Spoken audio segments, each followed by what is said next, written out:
картошка, помидоры. Потому что у нас есть, а там нет. Всю жизнь, сколько мы занимаемся, реализация продукции была на оптовых рынках Луганска. И поэтому, когда в 2016 году открылся КПП, разрешили переносить продукцию 50 килограмм на человека, мы переносили продукцию на Луганск, там продавали и тем самым зарабатывали.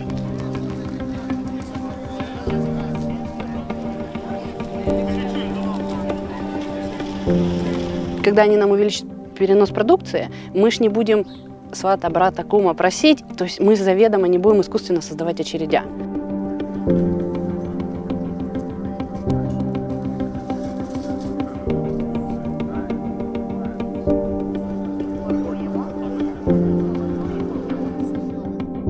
Якщо на початку тижня було 6–7,5 тисяч громадян, на даний час в зв'язку з приближенням 1 вересня збільшилась кількість громадян до 11 тисяч за добу.